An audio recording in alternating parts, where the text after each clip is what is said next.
Bonjour à tous. Va-t-on vers une explosion de l'euro et un tsunami financier en Europe, sur le continent européen, notamment lié aux politiques qui sont menées sur l'affaire ukrainienne, mais aussi très structurellement au fait que l'Union européenne s'est embarquée dans des choix impossibles, dingues, notamment la monnaie unique. On y revient, en tout cas, nous avons des signaux très concrets, très précis, très récents, qui vont en ce sens, qui passent un peu sous les radars médiatiques, même largement, mais il faut qu'on en parle. Il faut qu'on en parle et aussi qu'on ne soit pas naïf sur le piège américain dans la guerre d'Ukraine, qui fera une victime principalement, les pays européens. À nous de ne plus être soumis ni naïfs et de faire en sorte que nos dirigeants, largement traîtres, ne le soient plus non plus. Nous y revenons dans un instant sur cette explosion possible de l'euro et ce tsunami bancaire et financier en Europe, bien évidemment. Vous savez que je suis ce 28 septembre, mercredi, à Caen, dans la ville de Caen. Je suis très heureux. Contactez référent 14, tout collé sans accent, bien sûr, @les-patriotes.fr si vous voulez des informations, voire vous inscrire. Continuez de vous abonner à cette chaîne YouTube. Le petit bouton s'abonner en dessous, c'est gratuit. Un petit clic, c'est fait. Merci infiniment à ceux qui l'ont fait. Très nombreux. Vous êtes nombreux, vous êtes abonnés récemment, à ceux qui vont le faire. On va vers le demi-million. Le défi 400 000 est toujours en cours. Nous donnerons bientôt les résultats. Mais continuez de vous abonner pour donner de la visibilité à ces vidéos. C'est comme ça que ça fonctionne. Merci d'avance. Continuez aussi à signer le grand défi, à le relayer. 1 million de signatures pour la paix que le 8 octobre à Paris, grand événement de la résistance, on y reviendra, il faut vous préparer à venir. Nous remettrons au gouvernement et à Macron. Il y a énormément de signatures. Le lien est sous la vidéo en description. 1 million de signatures pour la paix contre les folies d'Ursula von der Leyen, de Macron, de l'OTAN, etc. Je vous attends. Ça enrobe tout ça, voyez, ça englobe tous ces combats. C'est être adhérent aux Patriotes. C'est avoir cette carte orange de Libération Nationale et je vous appelle à adhérer ou à reprendre votre adhésion annuelle. Je vous attends aux Patriotes. Je vous attends dans le combat. Je vous attends pour nos valeurs, pour la liberté, la souveraineté, l'avenir, nous-mêmes et nos enfants. Le lien pour adhérer ou réadhérer, c'est le même. Ça dure 1 an, l'adhésion. Donc pensez à réadhérer si vous avez adhéré il y a 1 an ou plus. Ce lien est le premier lien sous la vidéo en description. Également, vous le trouverez en commentaire épinglé dans les dernières secondes de cette vidéo en cliquant directement sur votre écran. Sous la vidéo en description, vous trouverez un deuxième lien pour faire un don de soutien aux Patriotes, nous permettant de financer tout ce qu'on fait, qui coûte cher, sans aucun centime de financement public cette année. Je vous le rappelle, nous n'avons que les adhésions et les dons.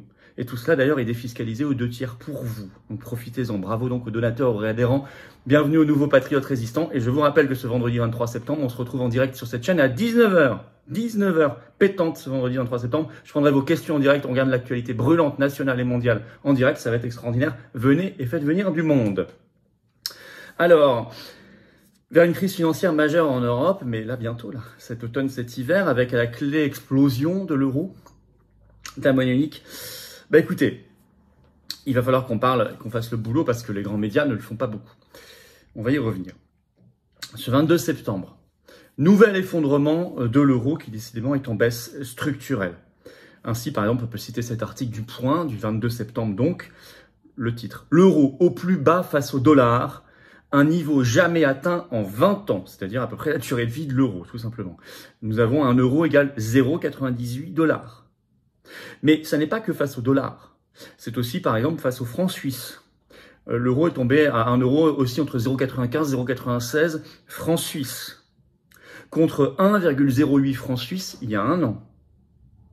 Mais aussi, et là ça fera peut-être pas plaisir à monsieur Bruno Le Maire, face au rouble russe, puisque Bruno Le Maire avait promis l'effondrement de l'économie russe. Pour l'instant, c'est l'euro et la monnaie unique et la zone euro qui s'effondrent.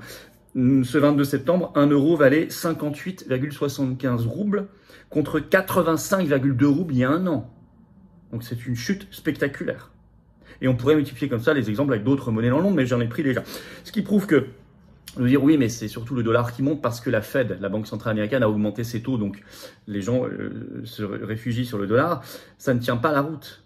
Parce que on voit bien que l'euro, ça ne fait pas simplement face au dollar, face à tout un panier de monnaie internationale. C'est une baisse, par ailleurs, qui n'a pas commencé le 22 septembre ou le 21. C'est une baisse continue et générale, ce qui témoigne une profonde crise de confiance dans la monnaie unique. Et nous verrons l'impact, par exemple, des rendez-vous électoraux, comme en Italie, élection législative le 25 septembre. On y reviendra il est certain que n'importe quelle étincelle peut déclencher l'effondrement terminal de l'euro. Allez voir mes vidéos ces dernières semaines, ces derniers mois sur le sujet, vous allez voir que tout ça est cohérent et s'enchaîne. Dans le même temps, effondrement des marchés boursiers européens. 21 septembre, les titres de presse, les bourses européennes en nette baisse à l'ouverture. Paris, moins 1,7%, Francfort, moins 1,8%. En réalité, depuis le milieu du mois d'août, le CAC 40, donc l'indice parisien, a perdu plus de 10% de sa valeur avec une accélération de la chute depuis le 10 septembre. Ça témoigne de la même crise de confiance. Une violente crise financière et bancaire qui en réalité est latente parce qu'elle n'a pas été réglée depuis 2008, pointe-t-elle le bout de son nez, notamment en Europe. Alors, vous avez cet article, toujours en ligne bien sûr, de La Tribune, sorti le 19 septembre. Le titre, « La Banque Centrale Européenne demande aux banques de se préparer au pire ». On interroge notamment dans cet article Andrea Enria, qui est en charge de la supervision bancaire au sein de la BCE. Je le cite, « Il demande aux banques de se montrer prudentes face à l'hiver qui s'annonce difficile. » Dans une dépêche Reuters qui a inspiré cet article de La Tribune, donc qui date du 19 septembre, on évoque, je cite, des scénarios sombres, défavorables. Je cite toujours, les sociétés présentes dans le domaine du financement d'immobilier commercial ou résidentiel, comme dans le crédit à la consommation, sont particulièrement exposées. Et puis, cerise sur le gâteau, qui nous est apprise non pas par la presse française, qui n'en a pas dit un mot, mais de manière très sérieuse par une dépêche de l'agence Reuters de ce 21 septembre, je cite le titre. C'est en anglais, bien sûr, s'ils ont fait le boulot, il n'y a pas d'article en français, mais on a évidemment traduit le titre « La crise énergétique en Europe pourrait s'aggraver avec une crise de liquidité imminente ». Dans cet article, on explique notamment que tous les acteurs énergétiques tirent la langue. Et que ça peut représenter au total des sommes considérables qui font que beaucoup d'acteurs sont en train de disparaître du marché, ce qui peut accélérer l'augmentation des prix, parce que seuls quelques acteurs vont commander ce marché. Et ce qui renforcera toutes les difficultés pour tous les acteurs économiques. Je cite cette dépêche Reuters. Les gouvernements européens ne se sont mobilisés que tardivement pour offrir un soutien financier aux fournisseurs d'électricité au bord de l'effondrement. Voici le mécanisme en cours, je vous lis un extrait de cette dépêche. Certaines, en particulier les plus petites entreprises, ont été si gravement touchées qu'elles ont été contraintes de quitter complètement le négoce alors que les prix de l'énergie ont grimpé en flèche après l'invasion de l'Ukraine par la Russie en février, ce qui a aggravé une pénurie mondiale générale. Je cite toujours, une telle baisse du nombre d'acteurs réduit la liquidité du marché, ce qui peut à son tour entraîner une volatilité encore plus grande et des pics de prix plus marqués qui peuvent nuire même aux principaux acteurs. Depuis fin août, je cite toujours, les gouvernements de l'Union européenne sont intervenus pour aider les services publics tels que l'allemand Uniper. Effectivement, le gouvernement allemand vient de nationaliser en urgence, en catastrophe, l'acteur énergéticien allemand Uniper pour plusieurs milliards d'euros. Selon, toujours dans cette dépêche citée, Equinor, qui est une entreprise publique norvégienne et qui est le premier négociant en gaz d'Europe. Je cite, les sociétés énergétiques européennes ont besoin d'au moins 1500 milliards d'euros pour couvrir les coûts de l'exposition à la flambée des prix du gaz. Fin de citation. Je ne reviens pas ici, bien sûr, sur tout ce qu'on a déjà dit sur les entreprises et les industries qui sont en train de fermer, les artisans aussi, y compris en France. C'est encore autre chose. Là, je me concentre sur des crises de liquidité, crise monétaire, crise financière, crise boursière, crise bancaire, effondrement monétaire et bancaire. Sommes-nous à la veille d'un tsunami financier et bancaire et d'une explosion de la monnaie unique en Europe? Des éléments vont en ce sens. En réalité, en conclusion, je vous dirais que toutes les vulnérabilités européennes, européistes, sont en train d'éclater au grand jour. À commencer par la monnaie unique qui n'a jamais eu de sens. En période de temps calme, ça pouvait ne pas trop se voir. En période de tempête, ça se voit et ça explose dans tous les sens.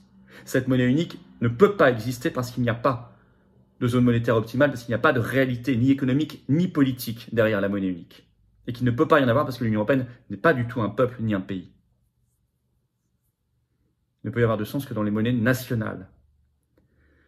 Mais autre vulnérabilité européiste qui éclate, la réponse à la guerre d'Ukraine et notamment la crise énergétique et ses multiples conséquences à cause des sanctions anti-russes idiotes et folles, contre-productives. Premièrement, nous disons stop à toutes ces absurdités folles. Monnaie unique, sanctions, et tout cela passera par le Frexit, par notre sortie de l'Union européenne. Rebâtir quelque chose de cohérent, de sage, de réel. Ne pas être naïf en deuxième point de cette conclusion sur le rôle des États-Unis, en tout cas d'un clan américain, je ne parle pas du peuple, le clan autour de Biden, etc., qui appuie sur cette affaire pour pouvoir nous couler. Ceux qui ont le plus à perdre, ce sont les pays européens dans cette affaire, et là, les États-Unis mettent de l'huile sur le feu en permanence dans cette guerre. Il faut que nous stoppions de cette naïveté, cette soumission, cette trahison de nos dirigeants. Et on est bien conscient, c'est pour ça qu'on se mobilise à fond, évidemment. Je suis à Caen ce 28 septembre, vous contactez référent14@les-patriotes.fr pour avoir des infos ou vous inscrire. Nous préparons le grand rendez-vous immense national de la résistance ce samedi 8 octobre à Paris. Vous avez déjà noté tout cela. C'est pour ça qu'on se bat avec constance, notamment sur le Frexit. C'est pour ça qu'on se retrouve d'ailleurs pour ce direct. On va en parler de tout ça et du reste ce vendredi 23 septembre, 19h. On retrouve l'horaire habituel ici sur cette chaîne. Connectez-vous à l'heure et faites venir du monde. Je répondrai notamment à vos questions en direct. Et puis c'est pour ça je vous demande de bien vouloir faire diffuser, faire circuler ces vidéos, cette information pour que les gens entrent dans la résistance, notamment en vous abonnant par le petit bouton s'abonner en dessous à cette chaîne YouTube. Un grand merci à ceux qui vont le faire dans les secondes qui viennent et à ceux qui l'ont fait récemment. Et c'est pourquoi je vous demande de venir vous battre à mes côtés, à nos côtés. Et moi, je vais me battre à vos côtés. Apportez-nous ce que vous avez. Vous avez une expérience, une connaissance, une expertise, une envie, une compétence, une richesse intérieure, humaine, patriotique. Ben, c'est formidable. Ça apportera une pierre à l'édifice. Et c'est comme ça qu'on gagnera dans un vaste mouvement anti-oligarchique de résistance. Le lien pour adhérer ou reprendre votre adhésion annuelle, c'est le même. Il est sous la vidéo en description. Premier lien, également en commentaire épinglé dans quelques secondes en cliquant directement sur votre écran. Sous la vidéo en description, deuxième lien juste en dessous pour faire un don de soutien aux patriotes. Vital. Rien ne se fait sans moyens. C'est comme ça, c'est la vie. Surtout qu'il y a l'inflation et on en pâtit aussi. Et on n'a pas de financement public cette année. Et on n'a pas d'aide bancaire, bien évidemment. Adhésion et adhésion dons sont défiscalisés pour vous aux 2 tiers. Les dons supérieurs à 500 €, nouveaux avantages, allez voir sur le site, mais tous les montants sont défiscalisés. Tout est utile et efficace. Donc bravo aux donateurs, aux réadhérents. Bienvenue aux nouveaux patriotes résistants et vive la France.